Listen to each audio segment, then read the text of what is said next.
Selamat malam, perkenalkan saya Yohana Suntimomo, mahasiswa semester 2 dari Stikes Wirausaha. Di sini saya akan menjelaskan cara pemberian obat lewat tiga jalur. Yang pertama itu ada sublingual, rektal, dan yang terakhir vaginal. Jadi di sini saya akan menjelaskan cara pemberian obat yang pertama itu dari melalui sublingual. Cara pemberiannya itu obat diletakkan di bawah lidah. Meskipun cara ini jarang dilakukan, namun seseorang harus bisa melakukannya dan obat yang sering digunakan dalam pemberian sublingual ini adalah obat vasodilator yang mempunyai efek vasodilatasi pembuluh darah. Dan obat ini banyak diberikan para pasien yang mengalami nyeri dada akibat angina pectoris. Dan pasien juga diberitahu untuk tidak menelan obat. Apabila ditelan, obat ini tidak akan aktif karena adanya proses kimiawi dengan cairan lambung. Dan untuk mencegah obat tidak ditelan, maka pasien perlu diberitahu untuk membiarkan obat di bawah lidah sampai obat menjadi hancur dan terserap. Dan yang selanjutnya saya akan menjelaskan cara pemberian melalui jalur yang kedua, yaitu rektal. Ini rektal merupakan cara pemberian obat dengan cara memasukkan obat melalui anus atau rektum dengan tujuan untuk memberikan efek lokal dan sistemik. Dan tindakan pengobatan ini disebut pemberian obat substitutoria yang bertujuan untuk mendapatkan efek terapi obat yang menjadi lunak pada daerah feses dan merangsang buang air besar. Di sini saya akan menjelaskan cara pemberian obat rektal. Yang pertama itu kita harus mencuci tangan. Yang kedua, jelaskan prosedur yang dilakukan. Yang ketiga, gunakan sarung tangan. Yang keempat, membungkus obat dan pegang dengan kain kasa.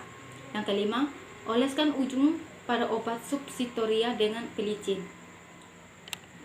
Dan yang selanjutnya, rengkangkan glutea dengan tangan kiri, kemudian masukkan substitutoria dengan perlahan melalui anus, sphincter anal internal dan mengenai dinding rektal kurang lebih 10 cm pada orang dewasa. Pada bayi itu kurang lebih 5 cm. Dan yang ketujuh, setelah selesai tarik jari tangan dan bersihkan daerah sekitar anal dengan tisu. Dan yang kedelapan, anjurkan pasien untuk tetap berbaring telentang atau miring selama kurang lebih 5 menit. Dan selanjutnya, setelah selesai, lepaskan sarung tangan ke dalam bengkok. Dan selanjutnya lagi cuci tangan. Dan yang terakhir, catat obat sesuai jumlah dosis dan cara pemberiannya.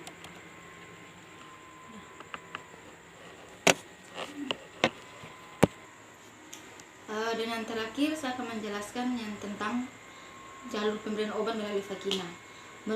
Melalui vagina merupakan cara pemberian obat yang memasukkan obat melalui vagina yang bertujuan untuk mendapatkan efek terapi obat dan mengobati saluran vagina atau serviks.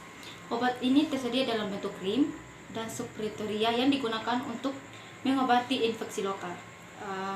Di sini saya menggunakan alat dan bahan. Yang pertama itu ada obat dalam tempatnya. Kita harus menggunakan sarung tangan, kain kasa, tisu, kapas dengan pengalas dan korentong pada tempatnya. Selanjutnya, dalam melakukan pemberian obat itu kita harus mencuci tangan. Jelaskan prosedur yang kita lakukan, gunakan sarung tangan dan membuka bungkusan obat dan pegang dengan kain kasa.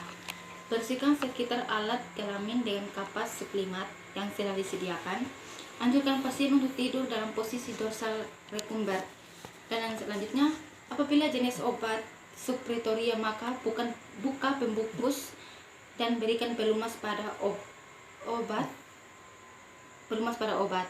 Dan yang selanjutnya, rengkangkan labia minora dengan tangan kiri dan masukkan obat sepanjang dinding kanan vagina posterior sampai 7,5 sampai 10 cm. Selanjutnya, setelah obat masuk, bersihkan daerah sekitar orifisium dan labia dengan tisu. Dan anjurkan untuk tetap dalam posisi kurang lebih 10 menit agar tetap bereaksi. Maksudnya obatnya ditunggu sampai obat itu dapat bereaksi dalam 10 menit. Dan setelah melakukan tahap-tahap selanjutnya, kita harus mencuci tangan dan mencatat jumlah dosis dan waktu yang kita butuhkan dalam melakukan tindakan pemberian obat. Nah, jadi baik,